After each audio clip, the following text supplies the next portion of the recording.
వసంత పంచమి పర్వదినం. వాగ్దేవి మాత జన్మోత్సవం. వసంత ఋతువు ఆరంభం. విద్యాభ్యాస దీక్షకు ప్రారంభం. ప్రకృతి అంతా పలువన్నెలతో ప్రకాశవంతంగా ముస్తాబైంది. పద్మనిలైని సరస్వతీదేవికి పసుపు రంగు హంగులతో పరవశాల పొంగులతో శిశిరాన స్వాగతాలు పలికింది. విరించిచే విరిసిన ప్రప్రథమ దేవేరి. విద్య, వాక్కుకి, జ్ఞానానికి అధిదేవత. వేదాలకు, సంగీతానికి తల్లి గాయత్రి. దేవతలలో, తల్లులలో ఉత్తమమైనది. నదులలో, ప్రవాహాలలో గొప్పనైనది. సర్వచైతన్య స్వరూపిణి సౌదామిని. వాల్మీకి, వేదవ్యాసుడు, బమ్మెరపోతన, కాళిదాసు, ఆదిశంకరాచార్యులు నీ అనుగ్రహముతో అపార విజ్ఞానాన్ని, వాంగ్మయాన్ని పొందిరట. వేద విభజన గావించి పురాణాలు, గ్రంథాలు, కావ్యాలు రచయించిరట.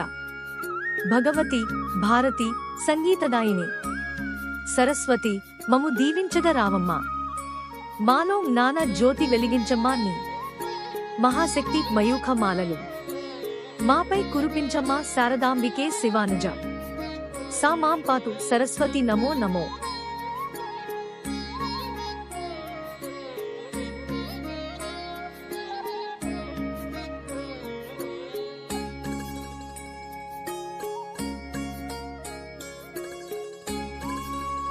వసంత పంచమి పర్వదినం.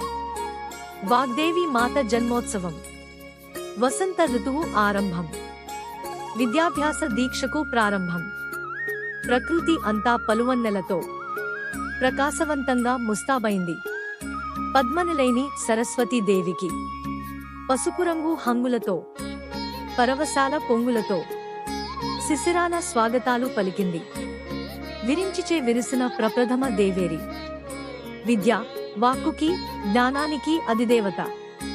వేదాలకు, సంగీతానికి తల్లి గాయత్రి. దేవతలలో, తల్లులలో ఉత్తమమైనది. నదులలో, ప్రవాహాలలో గొప్పనైనది. సర్వచైతన్య స్వరూపిణి సౌదామిని. వాల్మీకి, వేదవ్యాసుడు, బమ్మెరపోతన, కాళిదాసు, ఆదిశంకరాచార్యులు నీ అనుగ్రహముతో అపార విజ్ఞానాన్ని, వాంగ్మయాన్ని పొందిరట. వేద విభజన గావించి పురాణాలు, గ్రంథాలు, కావ్యాలు రచయించిరట. భగవతి, భారతి, సంగీతదాయిని సరస్వతి మము దీవించద రావమ్మ. మాలో జ్ఞాన జ్యోతి వెలిగించమ్మా నీ మహాశక్తి మయూఖ మాలలు మాపై కురిపించమ్మా శారదాంబికే శివానుజ. సా మాం పాతు సరస్వతి నమో నమో.